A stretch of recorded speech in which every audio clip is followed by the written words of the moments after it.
Bien, la historia de hoy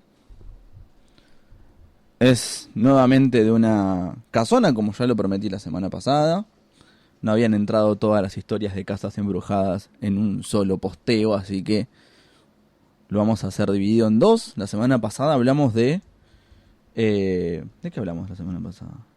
Bueno, ya sabrán. Ustedes saben de qué hablamos la semana pasada. Ah, la casa del El fantasma. fantasma. La casa de los zombies, mejor dicho, en el barrio del Grano R. Hoy vamos a hablar de otra casa, ubicada quizás más cerca de algunos. Algunos seguramente habrán cruzado incontables veces por ahí.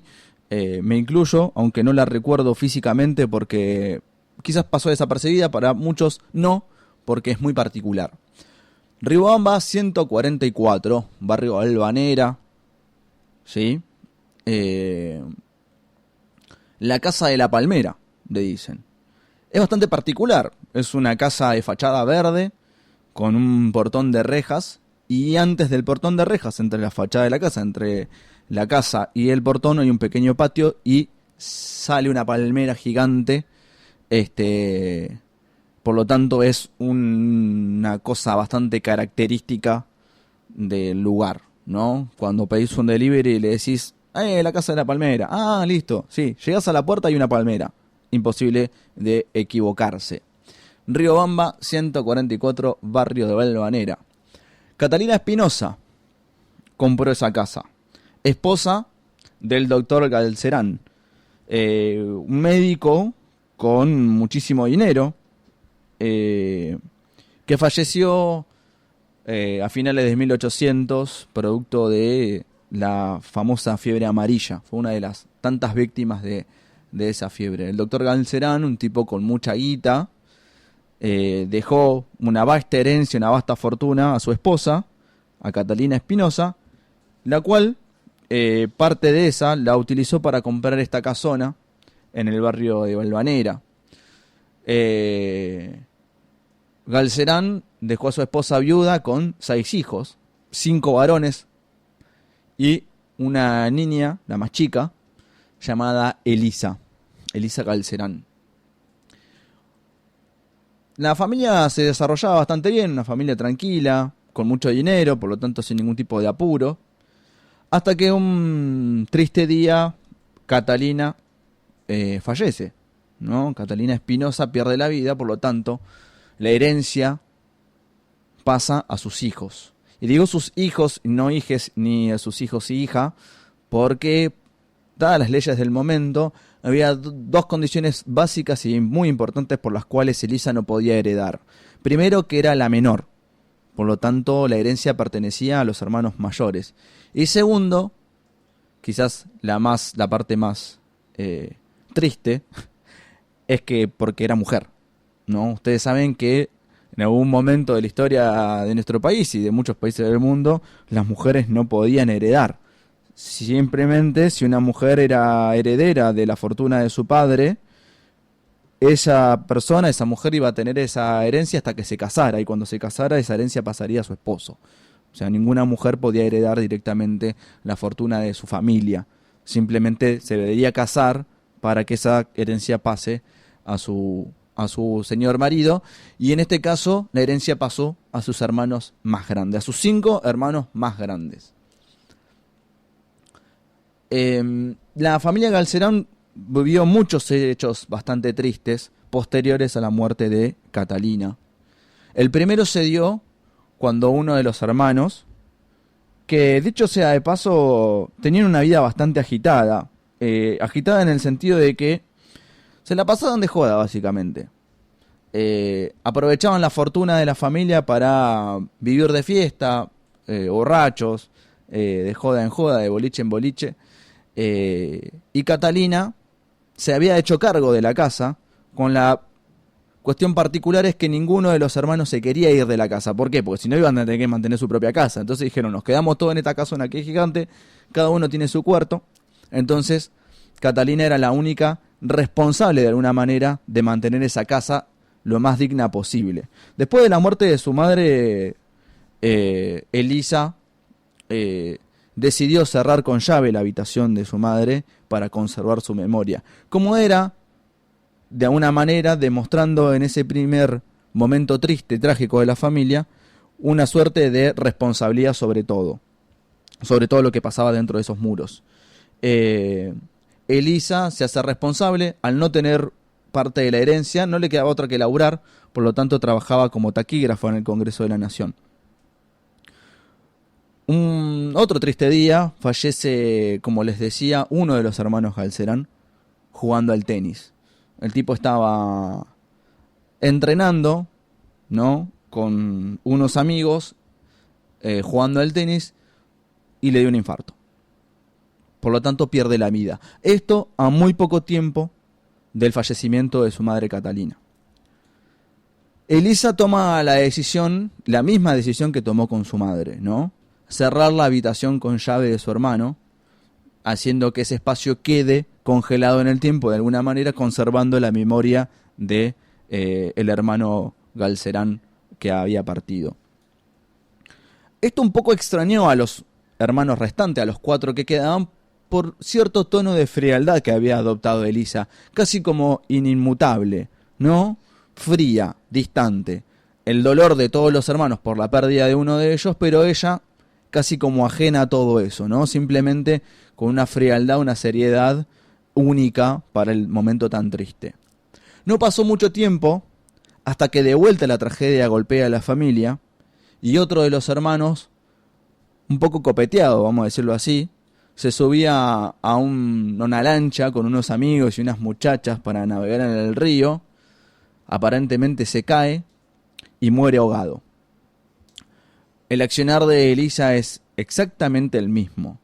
Cierra la habitación de ese hermano perdido con llave, anulándolo, guardando la memoria de él dentro de esas 4 paredes de su habitación. Y esto no queda acá porque después otro de los hermanos, el tercero, tiene un grave accidente automotriz, manejando muy ebrio su auto, chocando contra un árbol. Obviamente que pierde la vida. Y al poco tiempo, un cuarto hermano, después de una fiesta, se enreda en una pelea y muere a puñaladas por parte de otro hombre. Estas tragedias marcan fuertemente al hermano mayor, quien es el único varón que queda vivo, y quedan los 2 extremos de la familia, el hermano mayor y Elisa. Elisa cierra las habitaciones de todos los fallecidos de la familia con esa frialdad que ya les contaba hace un ratito. El hermano mayor de Elisa era un médico, que no por ser médico era menos fiestero que los demás. El tipo tenía como un amorío bastante candente, por decirlo de alguna manera, con la mucama de la casa, ¿no? Elisa se había recluido un poco en su habitación porque estaba un poco podrida de los gritos, los manoseos, abrir la puerta y que encontrarlos a los 2 en situaciones bastante comprometedoras. Y aparte esto de que el médico Galcerán ande de amante con una sirvienta. Hay que destacar que Elisa era una ferviente creyente, una señora muy católica, y que estas cosas obviamente le parecían de una inmoralidad terrible, altísima inmoralidad. En una discusión una noche en la cual se enrieda con su hermano, le reclama justamente todo esto, ¿no? Esta cosa de vivir de joda, esta cosa de andar correteando con la empleada por ahí. Y en ese brote de catarsis, Elisa confiesa su resentimiento por haber sido la única de la familia de no haber heredado un solo peso de la fortuna familiar. Y él no se quedó corto con los reclamos y desembucha algo que tenía guardado hace mucho tiempo y que aparentemente no solo él pensaba, sino que algunos de sus otros hermanos ya partidos también consideraban. Que Elisa había estado involucrada de alguna manera, todavía no sabían cómo, había estado involucrada en la muerte de los hermanos. Algo hizo ella a través de su resentimiento para que vayan perdiendo la vida uno tras otro, así como moscas. La discusión se puso muy fuerte, dicen que incluso hasta traspasó los muros de la propia casona. Al otro día, Elisa entra a la comisaría del barrio Balvanera para hacer una denuncia. Y dice que abrió la habitación de la sirvienta, de la mucama, y encontró a su hermano y a ella, a la sirvienta, a la mucama, muertos en la cama. La policía ingresa al lugar y los peritos descubren de alguna manera, o al menos eso dice el informe, que fallecieron intoxicados por monóxido de carbono. Tenían un brasero propio del momento, de la época, que estaba hecho para calentar el ambiente, el cual consumió todo el oxígeno, dejando solamente dióxido de carbono, que produjo la muerte del grupo, de la pareja de amantes, ¿no? Obviamente que Elisa cerró con llave esa última habitación que quedaba. Corría el año 1991, habían pasado 40 años ya de la muerte de su hermano mayor. Elisa, una ferviente católica, pasó su vida desde el Congreso a la parroquia Nuestra Señora de Balvanera, donde era infaltable. No había manera de que Elisa no esté en cada misa de la parroquia. Pero un buen día, o un mal día, mejor dicho, Elisa no se presentó. Por lo tanto, decidieron ir a buscarla. Qué raro que Elisa no esté acá. ¿Qué pasó? ¿Por qué no está acá Elisa? Infaltable a la hora de la misa. La fueron a buscar a la casa de Riobamba 144. Golpearon y nadie atendía. Tiraron la puerta abajo. Y parece que la casa estaba congelada en el tiempo. El polvo del piso no lo había pisado nadie durante décadas. Estaba todo tal cual había quedado en algún momento. Quizás hace 40 años atrás, ¿no? Obviamente que por una cuestión lógica fueron a buscar los cuartos, fueron a la parte de arriba de la casa.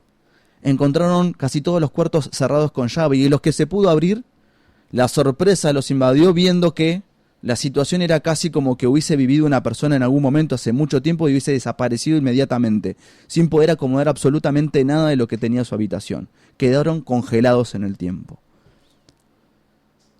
A Elisa no estaba, su habitación estaba vacía. Revisaron toda la casa y les quedaba un solo lugar donde ir, y ese lugar era el sótano. Cuando entraron al sótano la encontraron a Elisa sentada en su cama, muerta. Había mudado todo su rincón de vida a ese lugar, al más oscuro de la casa, al último. No había pisado el resto de la casa durante 40 años. Da la sensación de que Elisa ya se había dado por muerta hacía mucho tiempo.